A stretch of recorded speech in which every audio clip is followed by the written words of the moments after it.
Hi mga karagkarag! Welcome back to my vlog. Isa maganda at mainit na tanghali sa inyong lahat.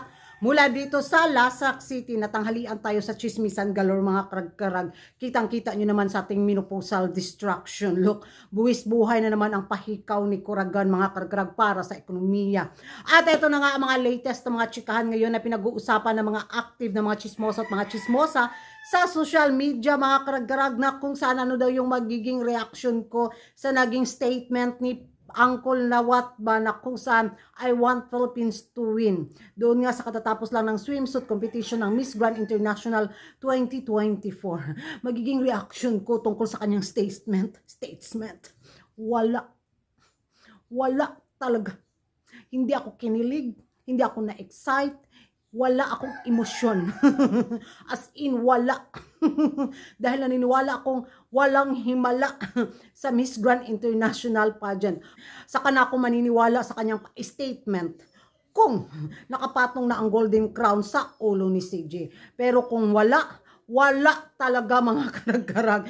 So, yun nga kasi nga trending ngayon na pinag-uusapan ng mga ano din, kaibigan natin mga taga-Tacos na baka sa Pilipinas daw ibigay ang corona kasi nagustuhan daw ni Papa Kulnawat ang naging performance ni CJ sa swimsuit. Philippines is on fire daw. At isa sa mga mega favorite niya yung India, kulang daw sa energy. Pwede daw si India sa ibang papadyant, and Indonesia daw din may potential din daw makoronahan. So, yung mga kapitbahay din nating taga Milky Way, baka history repeat it by itself. Bao ba in English mga karagkarag, history repeat. Basta, yun na siya. Comment down below, pakikorek yung construction ng English ko. Baka daw mangyari kay Nicole Cordoves at doon kay Indonesia, we did it. Yung bang pinatayan ng ilaw sa Vietnam, yung nanalo nilang Miss Grand International noong 2016. Magaya kay Nicole Cordoves ang kapalaran ni CJ, first runner-up. At magwagi na naman daw sila. Ay, sa inyo na yung golden crown. Hala, imudmud nyo yan sa ano ninyo, kigul ninyo. Sa amin kasing taga-Pins, kalma na kami. Wala na kaming expectation. Kung magkataon man nga mag-history repeat by itself yung mga pinagsasabi ninyo, then so what? So what? Duh!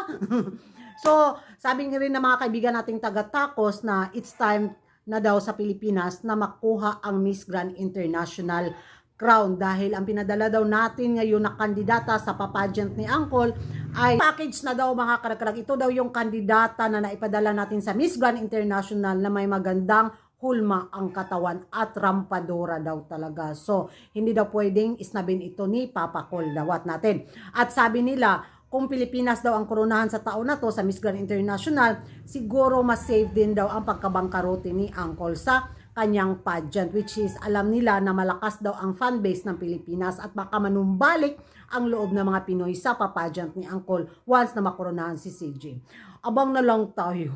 Kami, nag-enjoy lang talaga kami sa naging ganap at mga galawan at journey ni CJ sa Miss Grand International.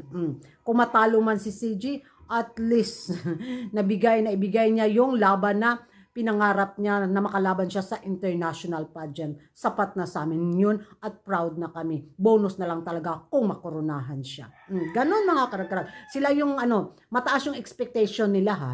As in grabe. Talagang pinag-uusapan sa kanila mga beauty pageant pages. Philippines, Pins. Samantala yung kapitbahay din natin sa kabilang kampo, ayun, may pa-history repeat by itself na sila. Tama ba eh?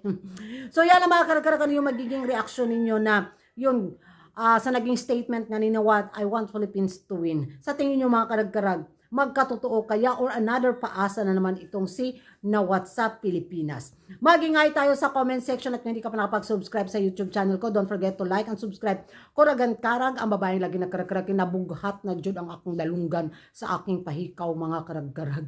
Kabugat jud ay diha na mo.